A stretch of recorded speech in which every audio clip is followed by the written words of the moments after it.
Olá, o programa de hoje vai falar sobre uma prática milenar. E só no Brasil nós temos mais de 600 mil praticantes do yoga ou yoga. Você vai saber hoje numa entrevista qual que é a pronúncia correta, quais os benefícios desta filosofia. A entrevistada é uma professora de yoga que pratica há mais de 15 anos, que é a Thaisa Sampaio. Também trabalha com meditação, é terapeuta holística e há vários anos que se transformou numa professora de yoga, porque você deu uma guinada na sua vida, né? Você fala que virou a chave da sua vida, porque você fazia outras atividades anteriormente. Seja muito bem-vinda, viu, minha mestra? Gratidão, minha querida, pelo convite. Um prazer estar aqui com você, com vocês. E realmente foi uma guinada na vida. A virada de chave aos 40. Acho que isso tem acontecido com muito mais frequência do que a gente imagina. As pessoas passaram a procurar mais os seus propósitos, né, de vida, ao invés de simplesmente ir tocando a vida como ela já estava. Então as pessoas acho que estão se questionando cada vez mais com relação ao que elas fazem, se existe verdade nisso, né? Então eu tive esse momento aos meus 40 anos. Então aos 40 eu passei por um divórcio. Eu decidi largar uma carreira de 22 anos de marketing, né? Já fui professora universitária, trabalhei em grandes empresas e acabei retornando meio caída de paraquedas no yoga. Já caí logo num curso de formação e desde então eu falei assim, gente, o que eu estava fazendo da minha vida, né? Eu estava simplesmente sendo empurrada pelos acontecimentos. E eu decidi que daquele momento em diante eu não ia mais fazer as coisas que não representassem o que o meu coração pedia, né? O que fazia meu coração vibrar. E desde então tem dado muito certo, Evacira. O universo tem sido muito generoso comigo, né? Tem trazido pessoas maravilhosas para o meu caminho. Sinto as portas se abrirem cada vez mais. E a partir do momento que a gente começa a trabalhar com energia, a gente começa a perceber a necessidade de ir adaptando novas práticas, novos trabalhos complementares, né, junto do yoga e da meditação. Então eu tenho feito muito isso, eu tenho seguido o que meu coração me manda e está funcionando muito bem. Você segue a Hatha Yoga, né? Porque nós temos várias modalidades. Tem muitas. Tem Ashtanga, Swastika, né? Tem várias modalidades de yoga sendo trabalhadas no mundo. Power, né? Eu trabalho com Hatha Yoga. Hatha Yoga é um yoga clássico que trabalha muito a perfeição dos movimentos, né? Mas é um yoga que trabalha muito também o acolhimento, né? A parte espiritual e amorosa, né? O yoga ele tem muito isso de logo na primeira aula eu costumo dizer que você já é transformado. Se você se permite ser tocado pelo yoga, logo na primeira aula você já se sente transformado, você já se sente mexido por aquilo. É um comichão que te desperta que você fala, nossa, peraí. É um momento que você para e fala assim, eu vou começar a olhar para dentro, eu vou olhar para mim, né? E quando você fala sobre isso, de olhar para mim, olhar para dentro, a gente tem muita uma conexão com o yoga pensando no autoconhecimento ou na espiritualidade, mas vai além disso. Muito além. O yoga, tem muita gente que leva o yoga para a parte prática apenas, que são as posturas psicofísicas, os asanas. Mas o yoga é muito mais do que isso. O objetivo final do yoga é a meditação, é o trabalho meditativo. E através da meditação nós buscamos o êxtase, né, o nirvana. Então a gente busca se satisfazer plenamente, liberto das necessidades físicas, das questões que são para nós totalmente temporais e perecíveis, que é essa vida humana que a gente vivencia, experiencia para o nosso processo de evolução. Que ela é perecível, né? Então o yoga tem muito isso, tem a parte filosófica, a parte espiritual, trabalhamos muito a parte mental também e a física, porque o nosso corpo ele não pode ser um empecilho para que nós consigamos atingir a elevação, né? A iluminação. Então assentando, flexibilizando e fortalecendo o nosso corpo, a gente permite que ele não sofra tanto e a nossa mente fica muito mais tranquila com isso. Trazendo para o corpo, então, para o vigor, para a vitalidade corporal, que muitas pessoas se interessam também para associar, fazer essa fusão, né, de todas essas vertentes, ele traz força. Traz. O yoga ele tem inúmeros benefícios físicos, né? Então, nós trabalhamos muito a questão da força, né? Porque o yoga ele trabalha isometria. Então a força muscular ela é muito trabalhada e desenvolvida na prática física. Mas também a parte espiritual, né, que é aquele momento de conexão com o superior, porque nós nos desconectamos, né, do superior e é o momento de voltar para casa, de a gente se lembrar que nós somos seres espirituais vivenciando uma experiência terrena, né? Então tem muito do espiritual também. Agora não é uma religião. Eu acredito muito. É uma filosofia, né? Então eu acredito muito que o yoga ele te torna melhor para a sua religião, né? É um momento em que você se abre plenamente para o trabalho desinteressado, para o amor incondicional. Então, como isso não te torna melhor, né? Como você estava falando, eu acredito muito que as bases do nosso trabalho no yoga, os nossos maiores benefícios através do yoga são o autoconhecimento. Eu sempre falo isso nas aulas. O autoaprimoramento, né? E a autoaceitação. Porque nós começamos a entender a nossa essência, a respeitar a nossa essência, a trabalhar as nossas sombras, mas parar de alimentá-las, né? Respeitar como nós somos e tudo aquilo que é possível de melhorar, de aprimorar, de desenvolver em nós como seres espirituais e humanos, né? A gente trabalhar essa melhoria, né? E com isso, a gente só consegue isso através do autoconhecimento. Thaisa, e existe sim aquela ideia de que yoga é muito parado, é muito lento, é muito coreografado. Uma pessoa ansiosa consegue fazer yoga? Ah, consegue, consegue. A prática de yoga é uma prática muito vigorosa. As pessoas têm uma visão muito errada, né, do yoga. Então as pessoas acham que no yoga a gente apenas senta lá, fica paradão e tal. Mas não é bem assim, né, Cira? Você sabe.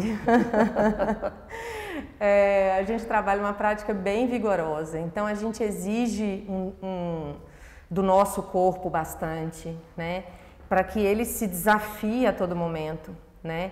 Então, através desse aprimoramento físico, a gente percebe que a gente vai ficando melhor, mais leve, né, a gente vai sutilizando aquelas questões físicas que nos atrapalham tanto no dia a dia, que são as questões das dores, né?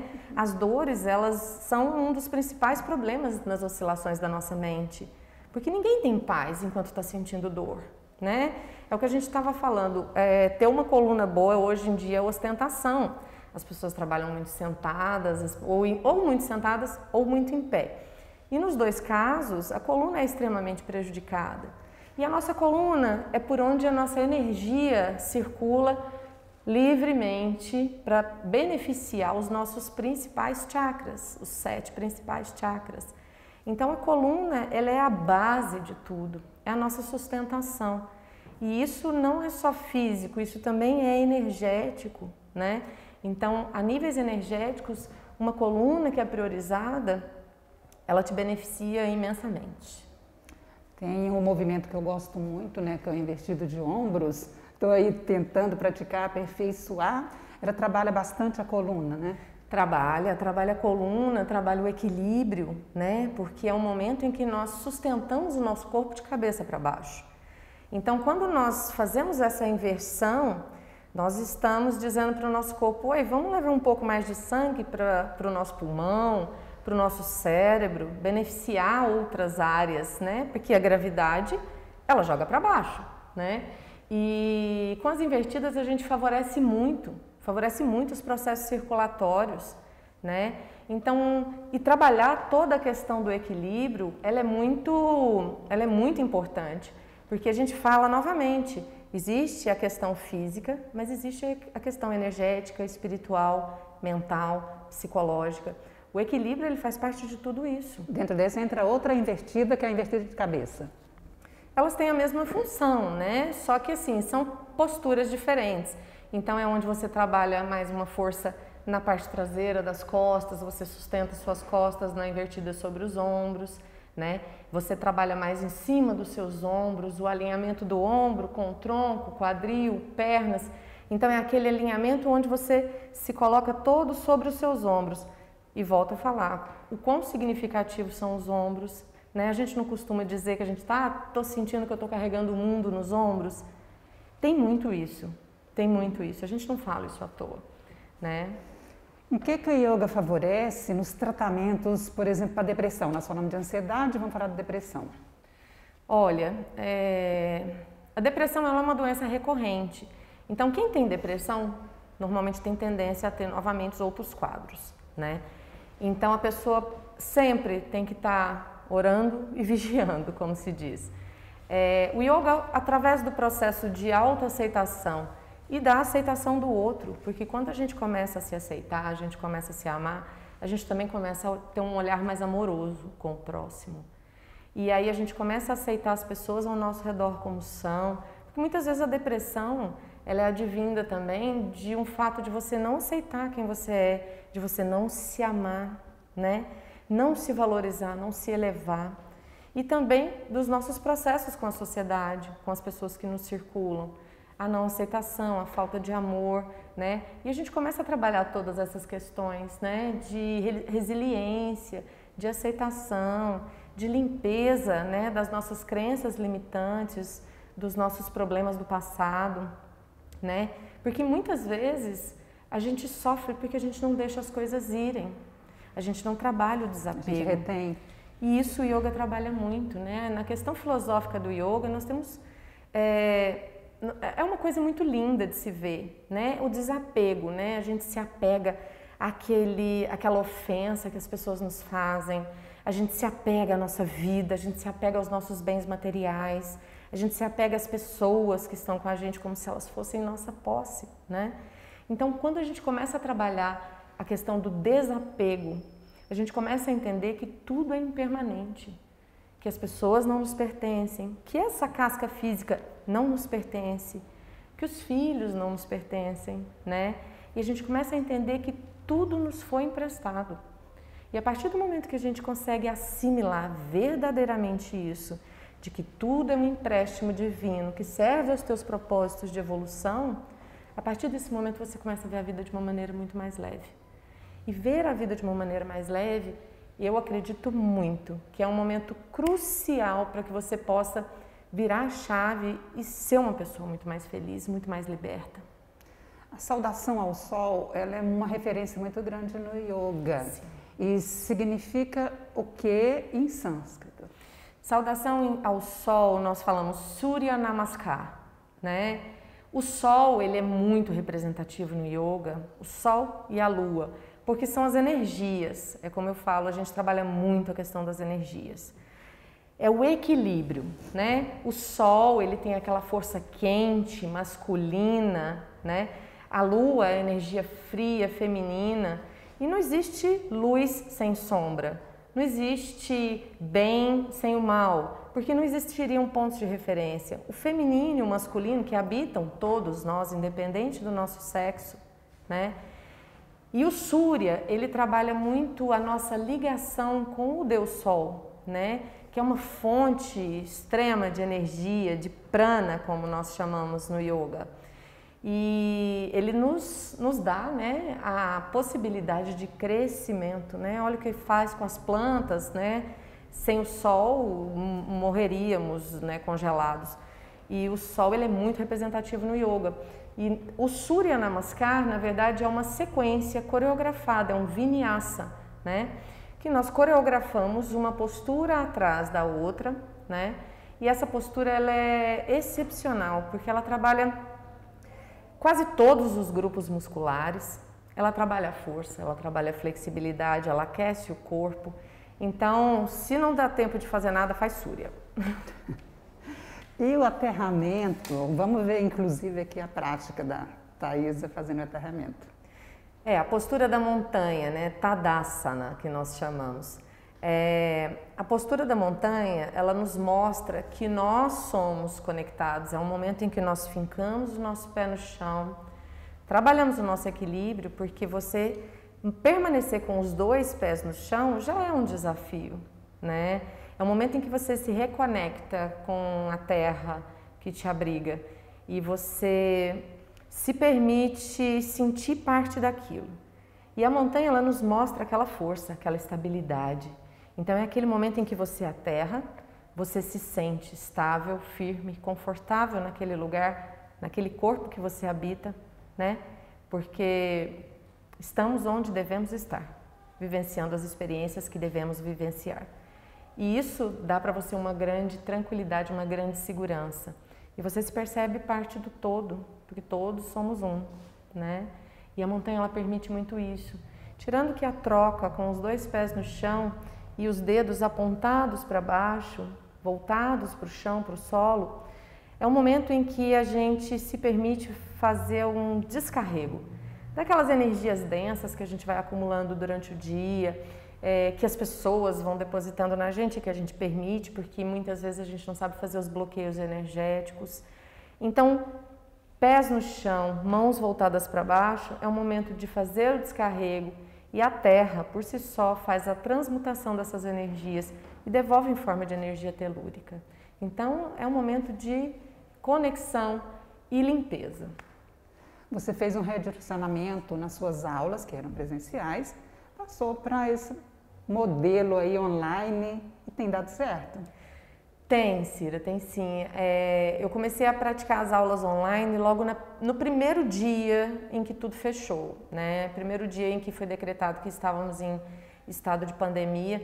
Na outra semana eu já estava trabalhando com o método online. A gente apanhou um pouco, né? Porque até achar a forma melhor de gravar o áudio, né? E o método online é um método muito desafiador. Porque eu, por exemplo, eu tenho que fazer a prática, eu tenho que falar, né? Eu tenho que olhar os meus alunos na tela para ver se eles estão fazendo corretamente, fazer os ajustes para que ninguém se machuque, né? E possa ter um aproveitamento melhor. Então, na verdade, é até mais desgastante do que o físico, né? Onde a gente não faz a prática toda com o aluno, a gente orienta e faz os ajustes físicos, né? Mas tem dado muito certo, eu acho que tem sido um momento, sim, de redescoberta, né? Eu acredito que tudo tem seu lado positivo na vida. E hoje nós temos aí, nós duas mesmo, nos conhecemos online, fomos nos conhecer presencialmente bem depois. Tenho vários alunos que eu nunca vi pessoalmente, inclusive gente de outros estados? Sim, de Alagoas, de São Paulo, do Rio, Belo Horizonte. Então, assim, tem sido um momento bem legal. E as pessoas, né, começam a se engajar umas com as outras, né? Porque cada um está dentro da sua casa. Então, a gente acaba conhecendo o filho, o cachorro, o ambiente familiar daquela pessoa. É um envolvimento que a gente não imaginou que teria. Né? E todo mundo tentando se ajudar. Eu vejo muito no nosso grupo, você sabe disso. Nós temos um grupo muito coeso, né? Porque no yoga, sangha significa comunidade espiritual. E nós acabamos desenvolvendo um grupo que tem um elo muito forte. Todas as vezes que nós meditamos, eu sinto que nós geramos uma energia ali tão incrível, tão maravilhosa, né? E todo mundo sai tocado de alguma maneira, uns pelos outros e pela espiritualidade maior, né? Todos que praticam yoga meditam? Todos que praticam yoga meditam, mas nem todos que meditam praticam yoga. Existem vários tipos de meditação e que não estão ligados ao yoga. Muitos, inúmeros tipos de meditação. Nós vamos encerrar a entrevista agora e uma pauta próxima, podemos falar sobre meditação. Podemos, estou à disposição, vai ser um prazer. Gratidão, mestra. Gratidão por querida. Te entrevistar, por fazer parte da sangha, da nossa sangha. Namastê. Namastê.